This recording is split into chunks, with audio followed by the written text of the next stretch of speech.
Have you ever prayed and felt nothing in return? I'm not talking about the peaceful, quiet kind of silence, but the empty kind. The kind that hangs in the air. Long after you've spoken, you send your words into the darkness, hoping for a sign, for reassurance, for any kind of direction, and you get nothing back.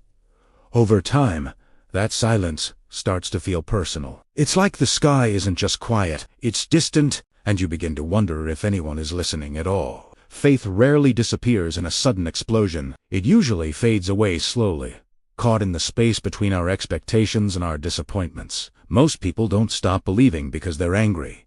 They stop because they are exhausted. Exhausted from hoping. Exhausted from trusting. Exhausted from waiting for a response that never seems to arrive. Let me tell you about a man named James. He had always believed that if you lived a good life, things would eventually work out. Now in his mid-30s, he was steady, disciplined, and predictable. A workhorse, he loved his family, and he trusted that his faith was a kind of protection. Not a guarantee that life would be easy, but a promise of presence. He believed that when things really mattered, God would not be silent. But then, life began to challenge that belief. It started with his wife, Sarah. She fell ill. It wasn't sudden or dramatic, but a slow, creeping sickness that stretched their fear across weeks and then months. The doctors were uncertain, and the treatments were unclear. At first, James prayed calmly, confident that this was just a temporary trial. But as answers failed to appear, his prayers grew longer, heavier, and more urgent. Then, he lost his job. Years of dedication and loyalty vanished in a single, cold meeting. He walked home that day carrying a small box of his belongings, which felt insignificant compared to the crushing weight in his chest. That night, he prayed again.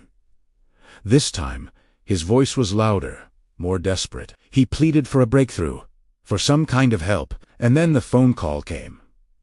It was about his mother. Se was gone. No warning, no chance to say goodbye. Just like that, another pillar of his world had crumbled. That night, James stood alone outside his house, staring up at the dark, empty sky. The windows of his home were dark.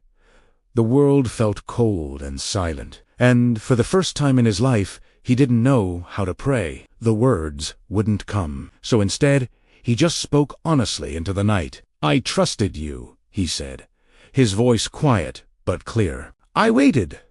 I believed. And you stayed quiet. The words didn't feel rebellious or angry.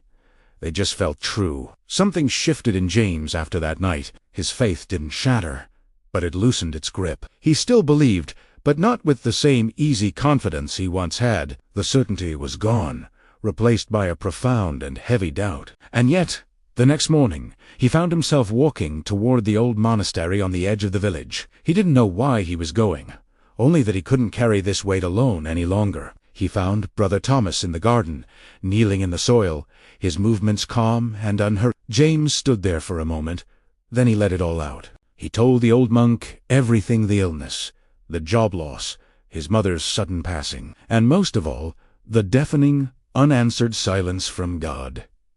If God is real, James asked, his voice cracking, why does he stay quiet when it hurts this much? The monk didn't answer right away. Instead, he stood up and gestured for James to follow him through the garden. He led him to a patch of soil that looked completely empty. It was just brown dirt, untouched and seemingly forgotten. This looks lifeless, doesn't it? Brother Thomas said softly. But beneath the surface, something important is happening. Seeds don't grow loudly. They have to break apart in the silence. They change in the darkness. What feels like absence is very often preparation.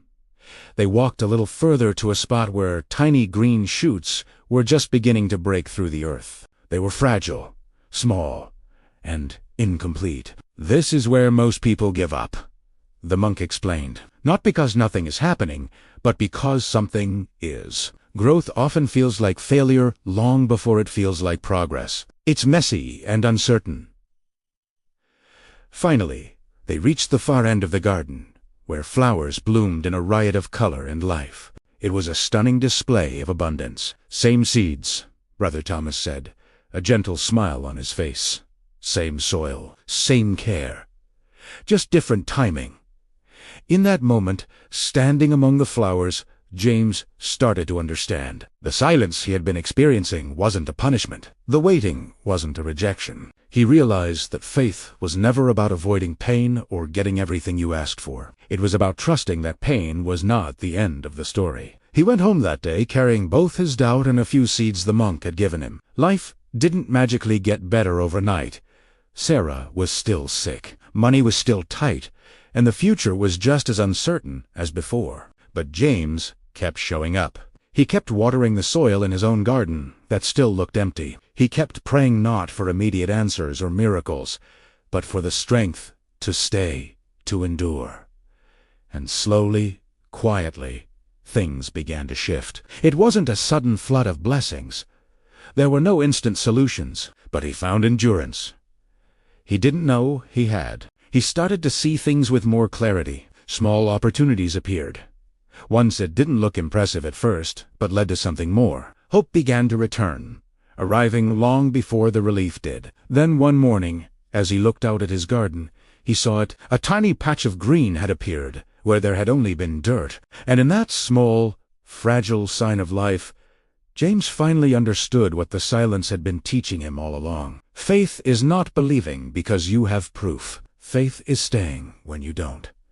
It's choosing to trust in the process, even when you can't see the outcome. If you are praying into silence right now, if you feel like your efforts are unseen and the waiting is endless, I want you to hear this. This may not be abandonment. It may be growth, happening in the dark, where you cannot yet see it. Keep watering the soil. Keep trusting the process. The silence is not empty. It's full of potential. And one day, you will look back and realize it never was. Thanks for watching. If this story resonated with you, please consider subscribing for more content like this. Take care.